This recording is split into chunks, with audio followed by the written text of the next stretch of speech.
Það er svolítið 10 stiga sigur á sterkuliði Skallagríms hér í dag og við skeikar ekki eitthvað. Fjórði sigurinn ykkur í röð? Þriðji sigurinn ykkur í röð. Það er náttúrulega sigur ganga. Hlýtur að vera ánægð með frammistuðu þinna kvenna eins og við erum í dag? Já, algjörlega.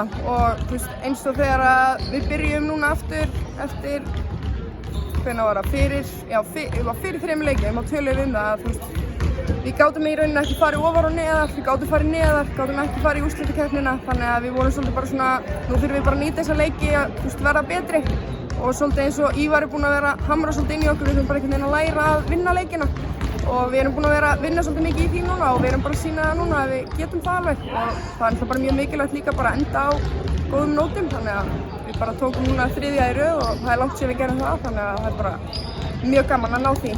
Nú eru þið voru í 7. sæti, eru þið væntanlega á leiðinu upp í 5. sæti. Ég meina ef mér skeikar ekki, er mikilvægt að enda sætinu ofar eða er þetta eins og út að tala um kannski bara sigurhæðin sem er mikilvægt? Já, í rauninni finnst mér ekki skipta miklu máli hvort sem við 5. eða 7. en þetta er gaman að vera ofar í töflunni en mér finnst það frekar einmitt svona að læra að vinna leiki og enda á góðu með nokkra sigri í röð svona í lokin en það er bara frábært. Þið virðist vera að byggja á, ég meina, þér og nokkrum öðrum bara virkilega flottum íslenskum leikmönnum.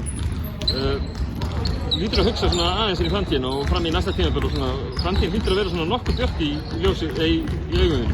Já, klárlega og við erum náttúrulega, þú veist, núna búin að vera 4 tímabil í efstu deild, þetta er 4.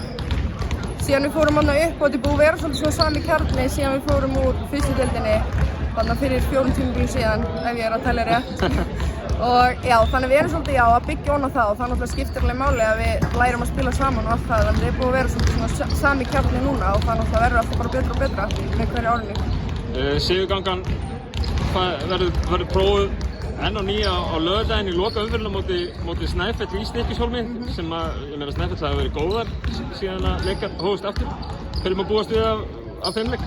Bara við mætum tilbúinir í þann leik og náttúrulega síðasti leikurinn á tímabilinu, þannig að það verður bara mjög skemmtilegt en þetta er náttúrulega Elfur heimavöllur, þannig að við þurfum að mæta alveg bara vel tilbúnar og tilbúnar að berjast.